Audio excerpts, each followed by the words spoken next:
Yes, it sounds like some internet nonsense, but there's some truth to the whole lover and provider dynamic, and rarely is that dynamic met in one individual. Like the gentleman who wrote into Dear DSO with this recent submission has discovered. And if you have a story or a question for me and you'd like to share it with the world, go to deardso.com, fill out the form, and if your submission's a good one, I will create a video out of it for the whole world to see, or for the podcast listeners on the Dad Starting Over podcast to listen to. Dad Starting Over podcast available on Apple Podcasts, Spotify, or wherever you may listen to your podcasts. And if you're watching this on YouTube, as always, give me a like, give me a share, leave a comment, click the little bell, all that good stuff. I would really appreciate it. Thank you so very much. Now, on to today's submission. This one comes from Not Her First Pick. That's an interesting name. He says, "Hey, DSO, I need to get this off my chest," he says. "I've been married 12 years, 2 kids. Everything looks solid on the outside, but a few nights ago, after a couple of drinks and a stupid argument, my wife hit me with something that I can't unhear. Uh-oh. She said, quote, 'I settled for you because I didn't think he'd ever come back.' He is her ex from college, the guy she called immature and toxic back when we first started dating. The guy she blocked on everything. It turns out she never really moved on. She said she thought she'd grow to love me more over time, and that I was, quote, 'the safe choice.' DSO, I feel like the understudy in my own life, like I've been a placeholder husband for over a decade.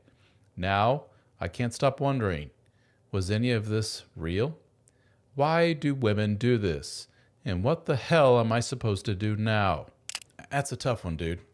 Let me jump right to the next to last question on your little thing here. Why do women do this? With that statement, are you under the impression that the vast majority of women out there go to their husband and say, "You aren't my first choice, buddy. I have simply settled for you"? Or do you feel that most women feel that way about their spouse? I would say there's no evidence of that being true. Does that exist? Oh, yeah, obviously. You just witnessed this yourself in real life. But you're doing what a lot of people do. Men and women both do this. They experience, their spouse, take your typical woman who finds out that her spouse cheated on her with the hot young secretary at work. This is a little fake scenario story that I often bring up in my videos simply because it happens. I know of men who have done exactly that. But it's such an acutely emotional thing to experience that those women extrapolate that and say it's all men. And it's a good way of hitting the opposite sex below the belt, so to speak, to say, like, you're inherently bad because of your gender. You're all like this. So you have been really, really hurt by your wife. And you probably went on the internet, how you found me, and looked up similar stories and found countless men saying the same thing or some semblance of it. And so you say, what's with all these women? Well, the more apt question is, what is it with this minority of women that do stuff like this? Is it this common? What's going on in their head? Why would they play out this dynamic like this? Why would they say such a thing to their husband, something so hurtful? And presuming that it's true, why would they settle for a guy that they don't really want in that way anymore?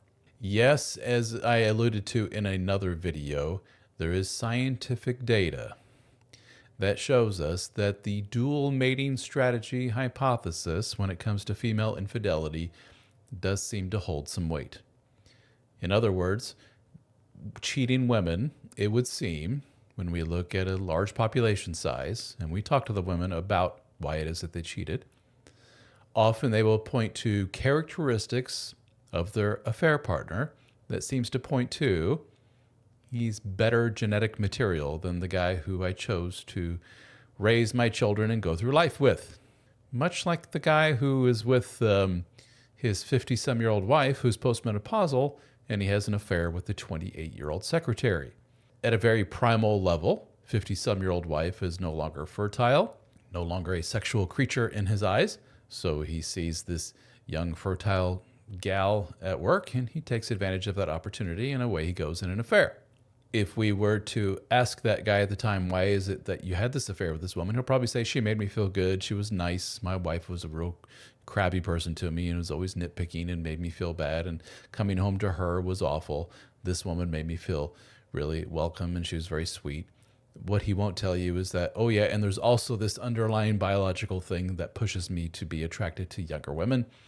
And my boundaries were down, probably because of some baggage from my childhood or whatever, and away I went. Same thing with the ladies and their affairs. Why are they with the neck tattoo loser? For some reason, I hear that one all the time.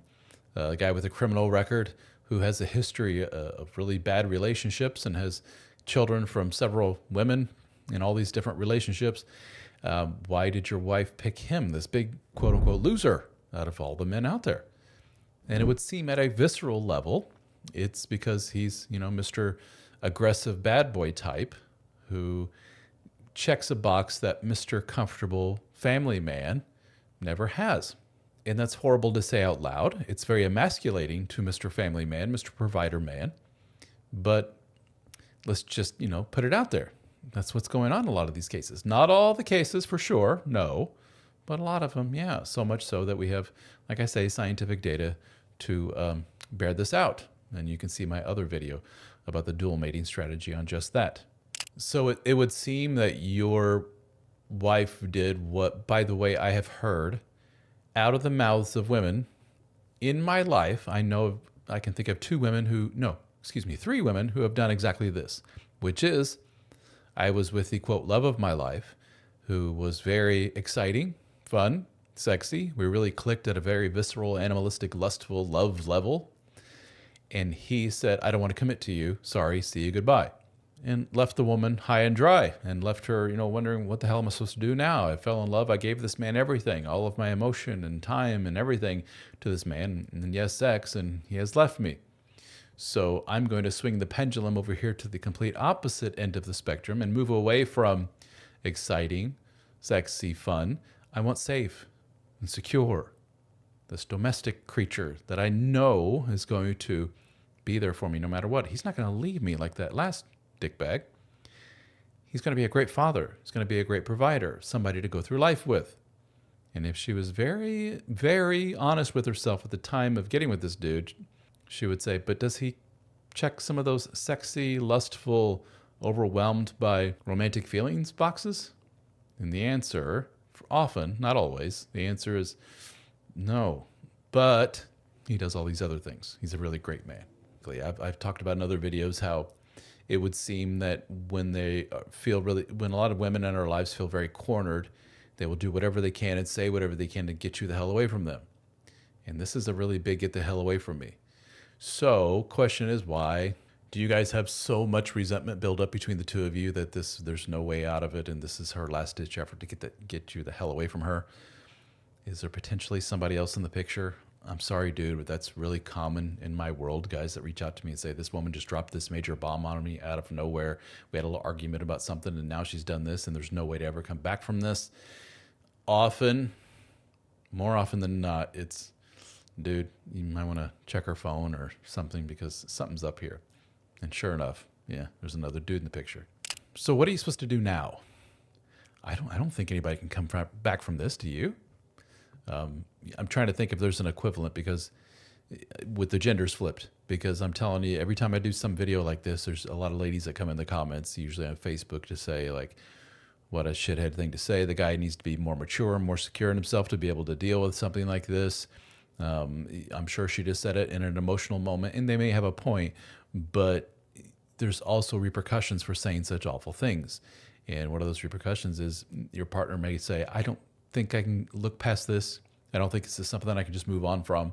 Sorry, we're gonna have to go our separate ways. With the genders flipped, what would be the equivalent of this? Sorry, honey, but you just aren't attracted to me anymore ever since you had kids. Sorry. I often pine for my ex-girlfriend that I had before meeting you. She was younger and prettier, and that's what I like. That would be an absolute relationship killer in most instances. Like, you picture that woman going to her girlfriends or her family saying, my husband just said this to me, 99% of the time, they would all say, leave that pig of a husband. What the hell are you doing? This is the equivalent of that. I chose you because you're safe. I often wish and pine for the lover that was. That's how serious that is to men. Some women are really surprised to hear that. But yeah, that's pretty much the ultimate kick in the balls for most dudes. So if it's me, my friend, I'm doing the old handshake to the wife and saying it's been real. It's been a real blast. You say 12 years, 2 kids, everything looks solid up until a few nights ago. Okay, so often in these situations, it's like years of a dead bedroom leading up to this point, but I don't hear that from you. So I don't know. Have a good talk about this. Where the hell did this come from, wife? Is this true? Like, do you often, pine for what was with the the previous dude? If so, sorry, I'm not going to be second fiddle to somebody. I can't go on the rest of my life with you years down the line saying, I know who she's thinking about right now or whatever. So, hey, these things happen. No hard feelings. Yeah, right. But let's move on. Next chapter in our lives, and it's not going to be with each other. That's me. I know, maybe I'm insecure that way. Maybe I'm a little too sensitive, but hey, you asked, and that's me, and that's how I feel. What do you guys think? Guys that are watching this, and gals, your opinion is just as important. What do you think of this? Your partner comes to you with something like this. Can you move on from it? Can you work past it? Is that something you'll ever be able to forgive and forget? I don't know, man. It's a tough one. But hey, Mr. Not Her First Pick, thank you for reaching out. I do appreciate it. And guys, thank you for watching, and we'll catch you on the next one.